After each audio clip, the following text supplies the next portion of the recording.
My name is Natalie Brooks, and for 15 years my own family believed I was a failure.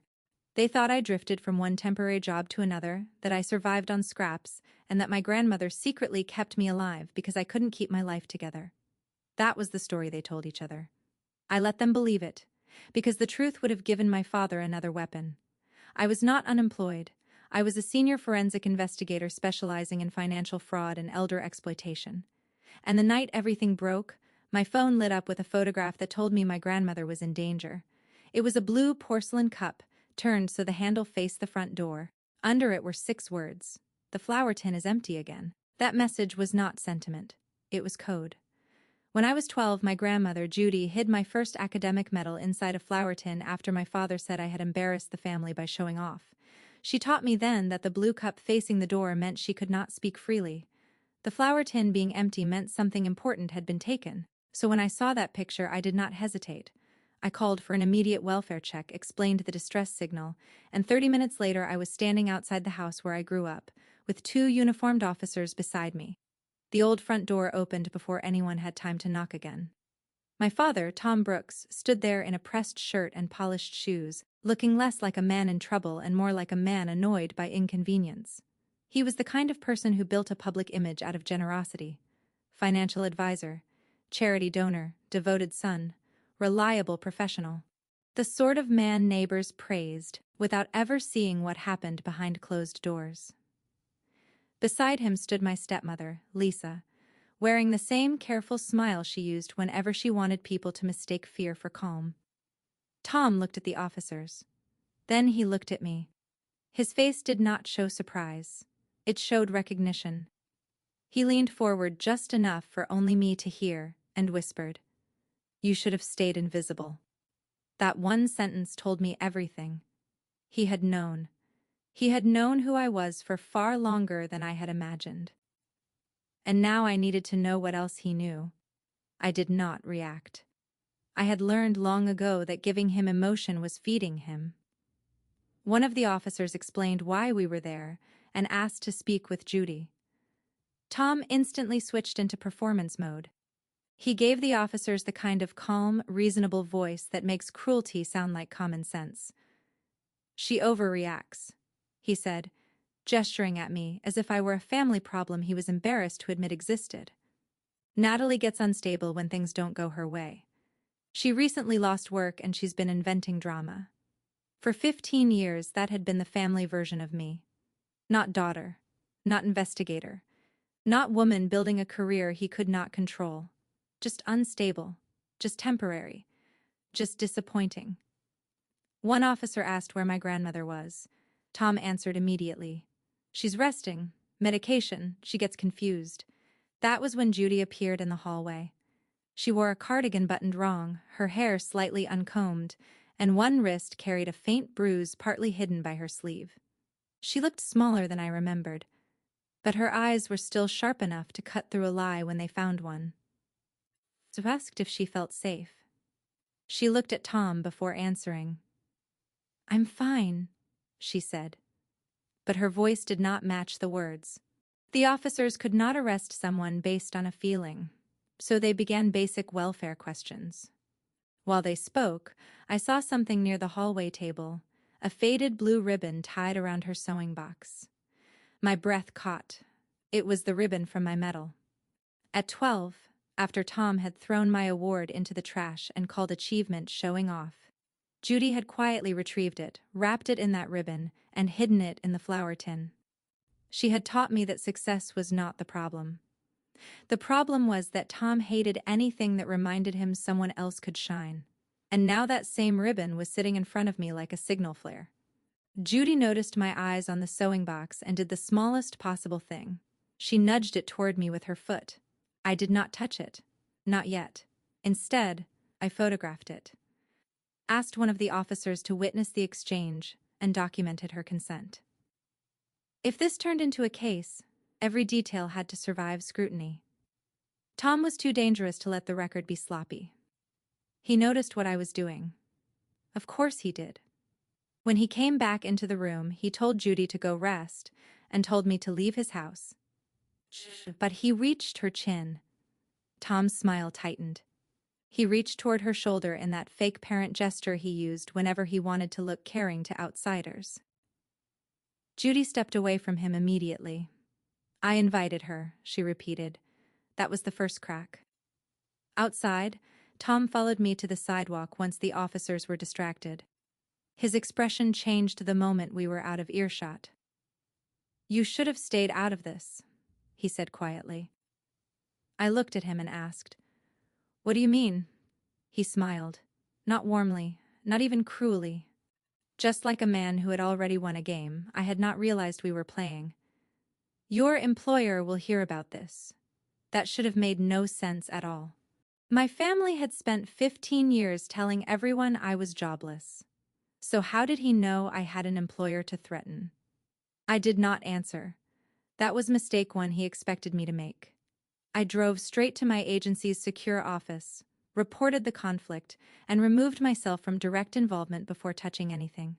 My supervisor immediately assigned the evidence review to Edward Hale, a forensic accountant I had worked beside for 6 years. Edward was steady, careful, and the kind of person who did not gossip when he smelled blood in a room. Together, under formal oversight, we opened Judy's sewing box. Inside were 3 bank envelopes, a brass key, a flash drive, a handwritten ledger, my medal, and a small pharmacy bottle with pills Judy had stopped taking because they made her disoriented. The first envelope showed withdrawals totaling more than $187,000. The second contained documents transferring partial ownership of Judy's home into a company called North Star Care Solutions. The third held a durable power of attorney with Judy's signature. On paper, it looked legal. It was not. The witness listed on the form had died 11 months before the document was supposedly signed. Then we checked the company. North Star Care Solutions was registered with my full legal name, my date of birth, and my electronic signature. My signature. My name. My old apartment address from years ago. Someone had built a structure designed to make it look like I was stealing from my own grandmother. Edward stared at the papers for a long time before he said, "This wasn't sloppy, this was premeditated." That was when we opened the flash drive. It held recordings of Tom pressuring Judy, photos of documents before they vanished, and a short video she had recorded in her bedroom. "If Natalie is watching this," Judy said on the clip, her voice shaking, "Tom has probably told everyone she is after my money. She isn't. He has been preparing that lie for years. He keeps saying nobody will believe the failure over the successful son." The video ended when someone entered the room. Edward went silent. Tom had not simply stolen money. He had built a scapegoat first. That was the part that made him dangerous. He did not just commit fraud, he planned the story he would tell when the fraud was exposed, and I had been cast as the villain before I even knew the crime existed. One of the ledger entries had been underlined twice. Tom asked whether Natalie's agency would protect her if the family learned what she really does. The date was 3 years earlier. Another line recorded that he had requested copies of my old tax documents under the excuse of preparing a family trust. He had known my secret all along, not because he cared, because he was collecting pieces he could later turn into a weapon. I signed the recusal forms that day and stepped back from the official investigation. I could witness, I could explain family history, but I could not access restricted systems or direct the inquiry. Tom knew enough about procedure to exploit that. He had spent years studying me, studying my habits, studying silence itself. 2 days later, he emailed me a request to meet. Subject line, opportunity to resolve a private misunderstanding. I should have ignored it. Instead, I went, not because I trusted him, because refusing would let him say I was hiding. His office was on the top floor of a glass building in Manhattan, the kind of place designed to make corruption look respectable. Framed photos of hospital donations and senior center events covered the walls. People in the lobby spoke to him like he had personally improved their lives. That was his real skill. He did not just lie. He sponsored enough truth to make the lies believable. He offered me coffee, then slid a folder across the desk.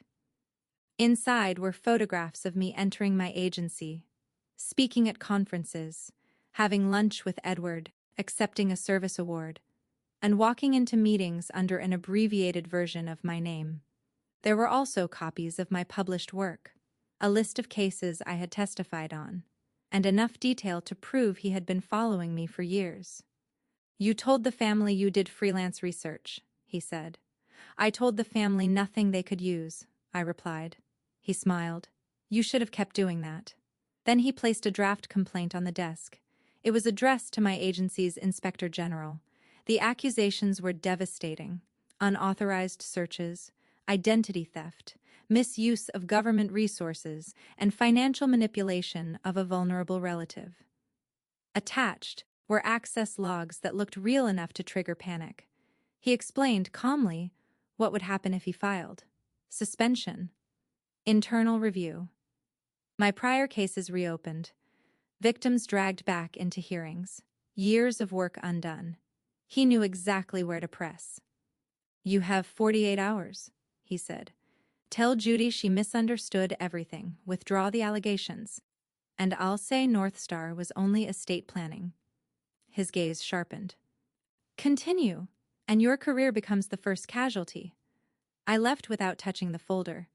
That evening, Lisa asked to meet at a hotel cafe. She arrived wearing sunglasses, chose a table with 2 exits, and kept her hands folded tight enough to hide the tremor. She had the expression of a woman who had spent years pretending not to see a fire until the smoke reached her own room. She placed a key card on the table. It opens Tom's private records room. I didn't touch it. Why are you telling me this? Because there are documents in there that should never have existed. Lisa admitted she had signed corporate minutes and witness forms believing North Star was legitimate estate planning. At first, she said, she liked the lifestyle Tom financed. She liked feeling protected. She liked not asking where the money came from. Then she discovered the truth.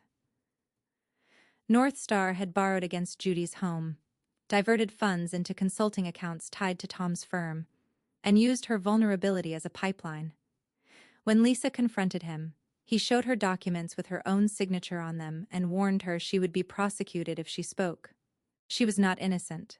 She had helped isolate Judy. She had laughed at jokes about my unemployment. She had repeated the lie that I was unstable. But she was also frightened now. And fear, when it becomes personal enough, sometimes turns into evidence. She told me Tom kept recordings in that room. Backup copies, off-site server links, notes, timestamps, everything. He says recordings are insurance, she whispered. Because everyone betrays you eventually. I told her to make a formal statement. She hesitated. Then she gave me one more detail. Tom had kept a file with my name on it since before I joined the agency. Contingency. That was the word on the front page.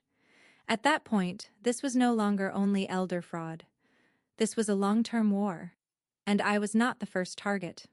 Susan Mercer, the elder protection specialist assigned to Judy's case, insisted on meeting inside the house while Tom was away. She did not lead with accusations. She led with control. What choices do you still have? She asked Judy. Not did he steal from you? What choices do you still have? Could she choose her doctor? Not without Tom approving it. Could she access her accounts? No, he said it would confuse her. Could she call friends privately? The phone was always charging. Could she refuse to sign forms? According to Tom, refusal proved she was no longer competent. Judy's hands shook as she answered. Susan drew a line on a page and wrote 2 words. Care, control. Care gives you choices, she said. Control punishes you for making them. That was the moment Judy stopped pretending she was merely tired. She admitted Tom had threatened memory care if she asked too many questions. He had intercepted her mail, taken her identification, and told relatives she was forgetful and paranoid. Whenever she resisted, he reminded her that Natalie was irresponsible, unemployed, and waiting to inherit everything. He wanted her ashamed. He wanted her isolated. And for years he had nearly succeeded. Then Judy opened a cabinet and revealed a notarized revocation of Tom's power of attorney, signed 8 months earlier. I kept it, she said. I wanted proof that at least one day. I said no. She had also been writing wrong dates in her ledger on purpose. If Tom searched her room, the false dates helped her track what he had looked at. She had been resisting in tiny ways, hidden ways, because she knew no one would believe a direct protest until someone collected enough proof around it. Susan contacted Patricia Monroe, an elder law attorney who moved fast: emergency petition, asset freeze, suspension of Tom's authority, protection against forced medical changes, and a block on any attempt to alter Judy's residence. Edward and the detectives preserved North Star's records, Tom's office files, the doctor's communications, and the backup server Lisa had described. Tom sensed the walls closing in. He started calling relatives before the truth could reach them. Natalie is manipulating Judy. Natalie wants inheritance. Natalie fabricated all of this. Cousins I had not heard from in years sent messages loaded with old contempt. Your grandmother always worried about you. You never could hold a job. You were always sensitive. Judy read some of them with me, then took my phone and blocked the numbers herself. I spent too many years protecting people who never protected either of us, she said. She then called her oldest friend and told the truth without asking anyone's permission. Her voice shook. She did it anyway. The emergency order came the next morning. Tom lost access to Judy's accounts. He could not enter the house without permission. He could not change her medical care. North Star's assets were frozen. For the first time in years, he no longer controlled the money, the home, or the story. So he did what men like him do when control slips. He attacked my name. A formal complaint landed on the Inspector General's desk accusing me of unauthorized access, identity theft, and evidence manipulation. A business blog ran an article about an unnamed investigator linked to an elder fraud shell company. It had enough detail for coworkers to connect me to it within hours. By noon, I had surrendered my badge, laptop, and case files pending review. My promotion interview vanished. An attorney in one of my old cases asked for disciplinary records. 2 defense teams moved to challenge my prior work. A landlord received a letter warning that my apartment might be searched. Anonymous messages reached my neighbors. For the first time, I thought about letting him win just to stop the collateral damage. Judy saw it on my face. He hurt your work, she said. I nodded. Then stop for me, she said. I looked at her and answered honestly.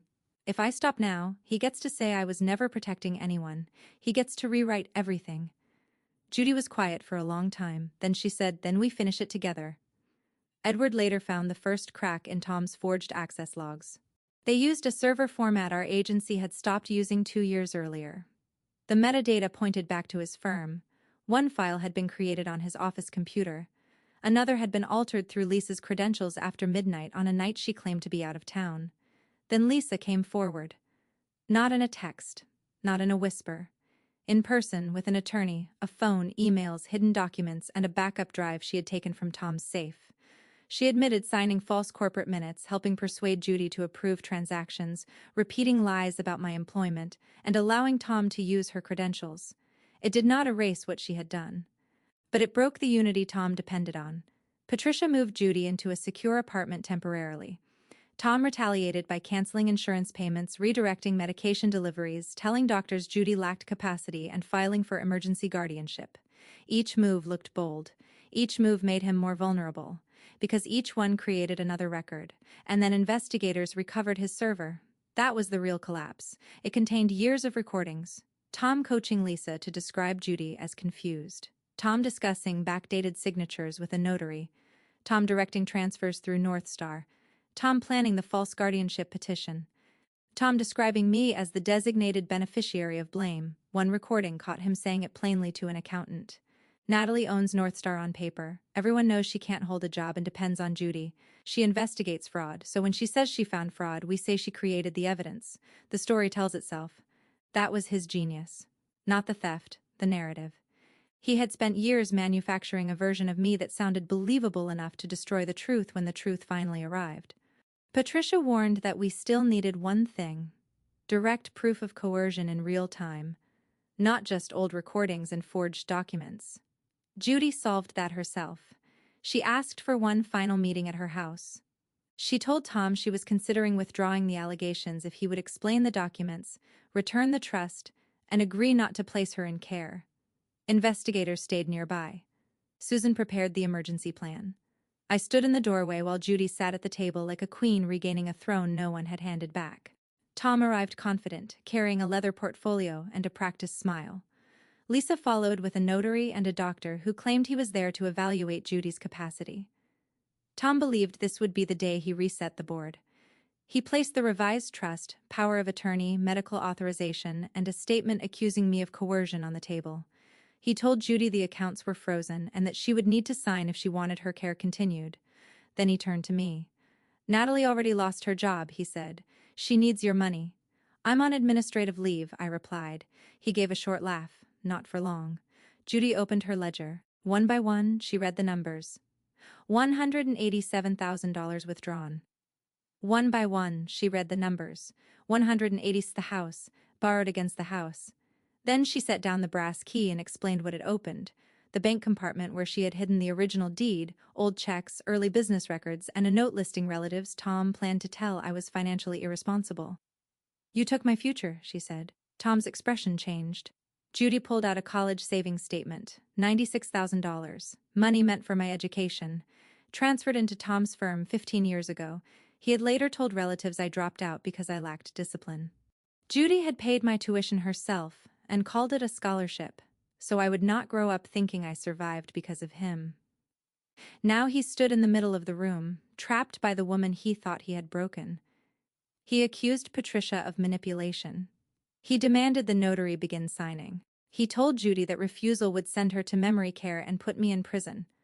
Judy looked at him, reached beneath her cardigan, and lifted a recorder. "I wanted you to explain the threats clearly," she said. Tom froze. Then the detectives entered. The doctor's calm vanished when asked to prove Judy had authorized the evaluation. He could not. Lisa stepped to Patricia's side. Tom tried one last time to perform outrage, but the room had already turned against him. "You built your reputation inside this family," he said to me. "They believed me because you never fought back."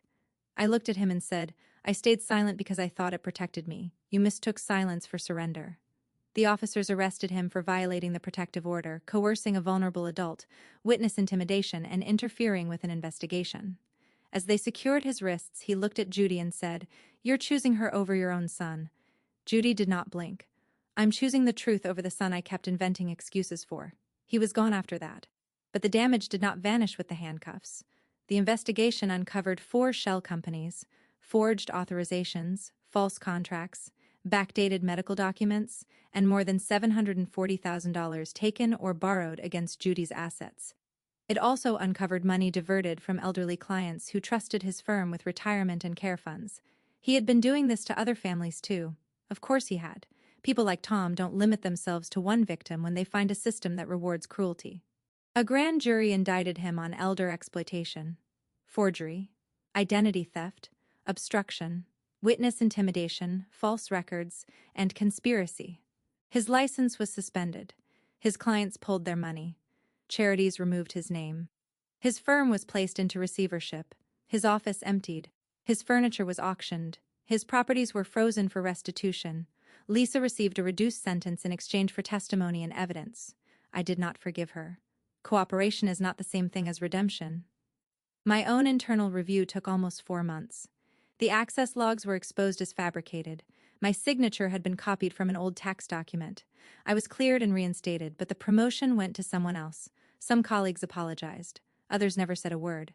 That hurt too, because silence from the wrong people can feel like a second verdict. Judy recovered her home, her accounts, and much of her money. More important, she recovered her own decisions. She joined a support group and later helped other families recognize coercive control. She still had hard days. So did I. I woke up at night convinced I heard Tom outside. I checked parked cars before walking to mine. I flinched at unknown numbers on my phone. Exposing the truth had not made life easy. It had only made the cost honest. Months later, Judy handed me my childhood medal. She had kept it wrapped in that old blue ribbon all those years. "I shouldn't have hidden this," she said. "You protected it," I told her. "No," she said softly, "I was protecting peace." I looked at her. Sometimes peace is just silence that benefits the cruelest person in the room. And for the first time in my life, I no longer wanted that kind of peace. We later helped build a program connecting financial investigators, elder law attorneys, doctors, and community workers so families could spot the signs earlier. Judy became the first guest speaker. She held up the blue cup and told them what the world often misses. Not every victim sends a dramatic scream for help. Sometimes it is a moved object, a changed prescription, a strange silence, a story that suddenly stops making sense. My father spent 15 years telling everyone I had accomplished nothing. In the end, that lie helped expose everything he had built. He lost his firm. He lost his license. He lost his freedom. He lost his marriage, his reputation, his property, and his control over Judy. I lost a promotion, a few relationships, months of peace, and the illusion that my family's contempt had been accidental. The price was real. So was the freedom. And if there is one question I would leave with anyone still hiding their success from people who use love as a leash, it is this: are they disappointed because you failed? Or because your success threatens the version of you they need to control? My name is Natalie Brooks. For 15 years, my father told everyone I had achieved nothing. Then my grandmother sent one coded message. 30 minutes later, I arrived with 2 police officers. By the time the truth came out, the only life built on failure was his.